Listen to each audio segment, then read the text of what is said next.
শুভ কল্পতরু দিবস। ঠাকুর কর্কট রোগে ভুগছিলেন। ঠাকুরকে কাশীপুর উদ্যানবাটিতে ভক্তরা নিয়ে এলেন চিকিৎসার জন্য। ঠাকুর দোতলায় থাকতেন। ভক্তরা ভিড় করতেন তাকে দেখবার জন্য, কিন্তু দেখা হতো না। 1886 সালের 1 জানুয়ারি ঠাকুরের শরীর একটু ভালো থাকায় নিচের বাগানে নেমে এলেন। ভক্তরা তার চরণ স্পর্শ করেন। ঠাকুর কল্পতরু রূপে ভক্তদের আশীর্বাদ করে বলেছিলেন, তোমাদের চৈতন্য হোক। সেই দিন ঠাকুর সব ভক্তদের ইচ্ছে পূরণ করেছিলেন। কল্পতরু হলো সেই গাছ যার কাছে যা চাওয়া যায় তাই পাওয়া যায়। যিনি তার প্রার্থীদের চাহিদা পূরণ করেন তিনিই কল্পতরু। পারিজাত বৃক্ষই কল্পতরু, যা চাওয়া যায় তাই পাওয়া যায়। ঠাকুর সেদিন কল্পতরু হয়েছিলেন। সেদিন গৃহস্থ শিষ্যরাই তার কাছে উপস্থিত ছিলেন, কিন্তু সন্ন্যাসী শিষ্যরা তার কাছে ছিলেন না। অর্থ নয়, নাম নয়, যশ নয়, প্রতিপত্তি নয়, ঠাকুর সেদিন চৈতন্য বিতরণ করেছিলেন। অনেক ভক্তরা গাছের নিচে বসেছিলেন।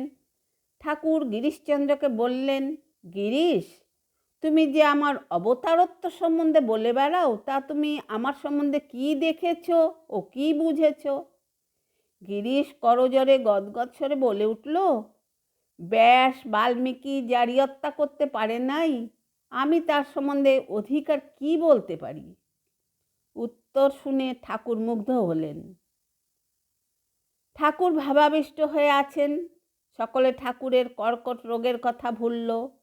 ব্যাধি আরোগ্য না হওয়া পর্যন্ত তাকে স্পর্শ না করবার তাদের ইতিপূর্বে প্রতিজ্ঞা যেটা ছিল সেটা ভুলল। সকলে প্রণাম করে তার পদধূলি নিল। ঠাকুর অর্ধবাহ্য দশায় প্রত্যেক ভক্তকে দিব্য শক্তিভূত স্পর্শ করতে লাগলেন। তাদের মধ্যে একজন হারান। প্রণাম করা মাত্র ভাবাবিষ্ট ঠাকুর তার মস্তকে নিজ পাদপদ্ম রক্ষা করেছিলেন। এই রকম কৃপা ঠাকুর খুব অল্পই করেছিলেন। আজকের ঘটনার সময় বৈকুণ্ঠনাথ উপস্থিত ছিলেন।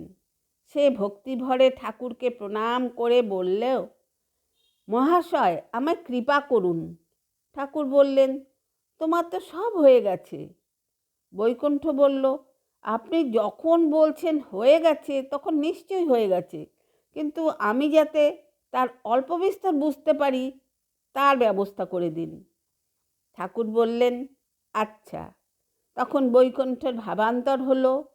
সকল পদার্থের ভেতরে ঠাকুরের পূর্ণ দর্শন লাভে স্তম্ভিত ও মুগ্ধ হতে লাগলো, কিন্তু একইভাবে একই দর্শন ও চিন্তা প্রবাহ নিয়ে থাকা কষ্টকর বোধ হলো। কখনো কখনো মনে হতে লাগলো পাগল হব নাকি। তখন আবার ঠাকুরের নিকট প্রার্থনা করতে লাগলো, প্রভু, আমি এই ভাব ধারণে সক্ষম হচ্ছি না, যাতে এর উপশম হয় তা করে দিন। হায় মানবের দুর্বলতা ও বুদ্ধিহীনতা। আজ এখানেই শেষ করছি। সবাই আমার নমস্কার জানবেন। ভালো থাকবেন, সুস্থ থাকবেন।